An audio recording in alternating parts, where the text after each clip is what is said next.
BFM Business, Intégral Placement, idée de placement. Vous êtes nombreux et nombreux à nous interroger sur la façon de gérer au mieux votre vie conjugale en termes plus juridiques ou plus patrimoniaux. Nous demander comment choisir entre le pax, le mariage, le concubinage. Et on a demandé à un de nos meilleurs spécialistes de se pencher là-dessus, Benoît Lombard pour Vitam. Bonjour Benoît. Bonjour Cédric. On commence par un petit inventaire, concubinage, pax, mariage. Un petit inventaire, si vous vivez en union libre, en concubinage, c'est-à-dire que vous vivez communément avec quelqu'un sous le même toit, alors du même sexe ou du sexe opposé, et que cette relation est stable et s'inscrit dans la continuité, eh bien vous êtes concubin au sens de la loi, puisque on a intégré relativement récemment, puisque c'était en 99 dans notre droit, un article qui vise le concubinage.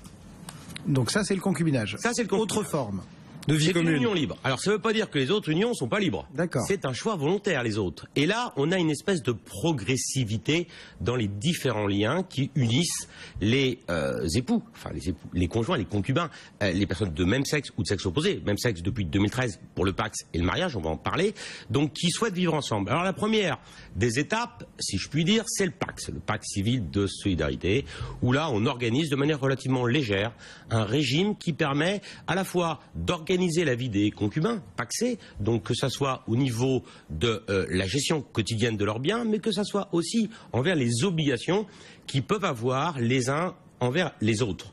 Donc c'est la gestion au quotidien durant leur vie, et puis la gestion aussi au jour du décès, dont on parlera après.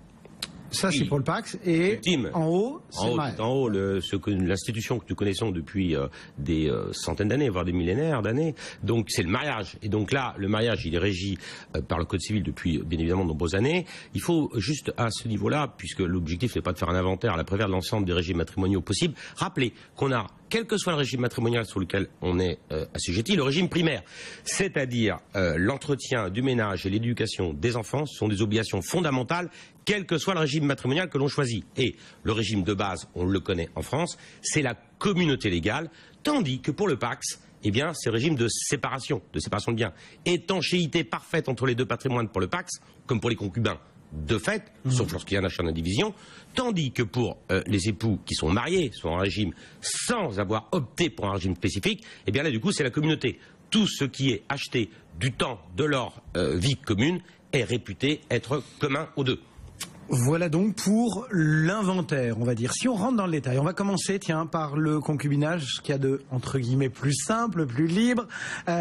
Comment ça fonctionne exactement? Quelles sont un petit peu les implications, qu'elles soient fiscales, qu'elles soient juridiques? Alors, au plan juridique, c'est très simple, il n'y a strictement aucune obligation envers les époux, enfin les concubins, les uns envers les autres. Il y a aucune obligation. C'est-à-dire que les personnes peuvent se mettre ensemble, si je puis m'exprimer ainsi, mais peuvent à n'importe quel moment sortir de cette union sans pour autant avoir un formalisme quelconque. Tandis que pour le Pax, bien évidemment, il faut écrire au conjoint ou au greffe du tribunal, donc d'instance, pour dire qu'on souhaite cesser cet état de fait. Et puis bien sûr pour le mariage, c'est le divorce. Donc donc il n'y a pas d'obligation. Aucune. Sauf une obligation fiscale, donc qui existe, non pas en matière d'impôt sur le revenu, mais en matière d'ISF, puisque pour l'ISF, les époux mariés sont, les époux ne sont pas mariés, pardon, les époux qui... Les concubins, donc ceux qui vivent ensemble, ont une obligation de déclaration commune à l'ISF, pas un impôt sur le revenu. Donc on doit déclarer en commun... c'est les actifs. Donc dès l'instant où on est réputé comme étant dans une situation de concubinage notoire que j'y visais initialement. Pour le Pax, il y a une déclaration commune à l'impôt sur le revenu et une déclaration commune aussi à l'ISF. Dont on ne peut pas échapper. Tandis que je veux juste rappeler une petite chose qui est assez amusante. Vous savez que les époux qui sont mariés sont une obligation commune de déclaration à l'impôt sur le revenu et à l'ISF, sauf s'ils sont mariés sous un régime de séparation de biens et qui ne vivent pas sous le même toit. D'accord. Tandis que pour les paxés, ils ne peuvent pas échapper, y compris s'ils vivent plus sous le même toit et qu'ils n'ont pas fait la déclaration au tribunal d'instance, comme quoi ils ne vivaient plus ensemble. On va revenir sur les points fiscaux des deux autres régimes, juste pour en terminer, et c'est avec le concubinage. En cas de décès, ça se passe comment? Alors en cas de décès et concubinage, il y a quand même un élément qui est très important, c'est que les concubins sont étrangers entre eux. C'est-à-dire qu'au plan civil, ils n'ont pas de vocation héréditaire, ils n'héritent pas de leurs concubins, et au plan fiscal, à supposer, donc ils n'ont rien, rien, y compris même pas une protection sur le logement, sauf des cas exceptionnels, une protection sur le logement qui constituait la résidence, par exemple, des concubins. Vous vivez avec quelqu'un qui décède et il n'a rien prévu en votre faveur. Et cette personne a, par exemple, ses parents vivants. C'est ses parents qui héritent, c'est pas le concubin. Donc, qu'est-ce qu'il faut faire? Là, il est impératif, à défaut de passer sous le régime du Pacs ou du mariage, ce qui est impératif de faire, c'est de rédiger par testament, évidemment, une dévolution en faveur de son concubin. Et là, c'est les mais là, 60%. Donc, ne pas oublier d'utiliser pour les liquidités l'assurance vie, puisque l'assurance vie, vous savez, on a un régime de faveur. Donc après, on a les deux autres régimes, Pacs, mariage, qui entre guillemets se ressemblent, c'est ça? Voilà, ils se ressemblent. On peut essayer de faire, on peut essayer de raisonner par analogie pour les deux, puisque depuis la loi TEPA, la fameuse de 2007, au plan fiscal, il n'y a pas de droit à payer. Maintenant, au plan civil, il faut quand même faire attention, parce que lorsqu'on est marié, vous savez que le conjoint a un droit à vivre pendant 1 an dans ce qui constituait leur résidence principale et qu'on ne peut pas exhéréder, on ne peut pas déshériter le conjoint. Alors que lorsqu'on est pacsé, le concubin qui a ce droit-là, eh bien, celui qui est décédé, le défunt, donc peut très bien dire par testament que je refuse qu'il vive dans le logement qui constituait auparavant notre résidence principale. Donc, il n'est pas protégé à ce niveau-là. Donc, il y a plus de protection tout de même au plan juridique pour l'époux marié que pour le concubin pacsé. Mais au plan fiscal, c'est la même chose.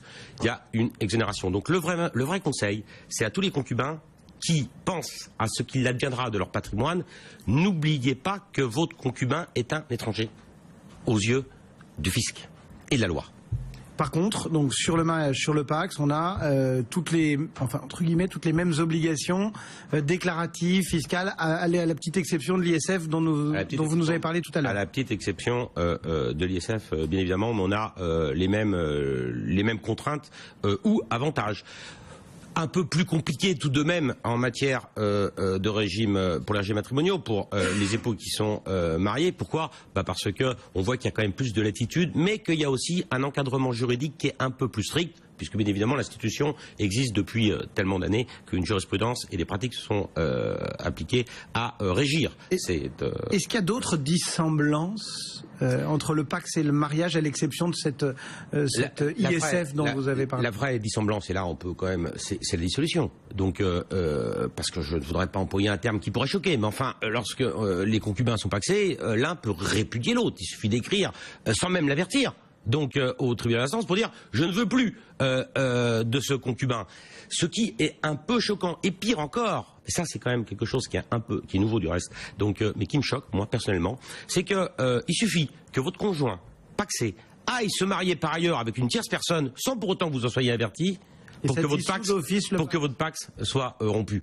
C'est quand même extrêmement choquant. Le divorce protège mieux les époux tout de même. Bon.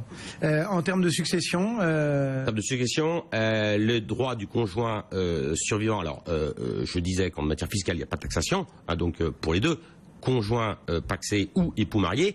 En revanche, en matière de définition de l'assiette des droits sur lesquels porteront les droits, c'est-à-dire qu'est-ce qu'on octroie au conjoint, au concubin, là, l'époux est un peu plus protégé parce qu'il a non seulement le droit de viager à 1 an, mais également, sauf à prévoir une volonté contraire, donc de par le défunt, la faculté de pouvoir vivre, j'allais dire, dans toute sa vie, dans ce qui constituait la résidence principale, avec aussi des droits légaux qui sont renforcés lorsque notamment il n'y a pas d'enfant, ce qui n'est pas le cas pour le concubin pacsé. Donc pour le concubin pacsé, prévoir par testament ce que l'on souhaite transmettre à son concubin. Bon, si on a des vraies questions, il faut quand même se pencher sur dessus avec un vrai spécialiste, parce que c'est tortueux, même si les grandes lignes semblent claires, il y a des cas particuliers à chaque fois. Évidemment, il y a des cas particuliers à chaque fois. Ce qui est le fondamental à retenir, les concubins sont des étrangers, les pacsés c'est un peu mieux, mais le summum, c'est évidemment les époux. Et je rappellerai ce que disait le doyen Carbonnier. Il disait que le concubinage, il n'apparaît que dès l'instant où il meurt. C'est là où les problèmes naissent. Donc, mieux vaut y penser avant. Benoît Lombard pour Vitam et ce point très complet sur les différents modes conjugaux. Merci beaucoup Benoît, à très bientôt sur le plateau de BFM Business au cœur d'Intégral Placement.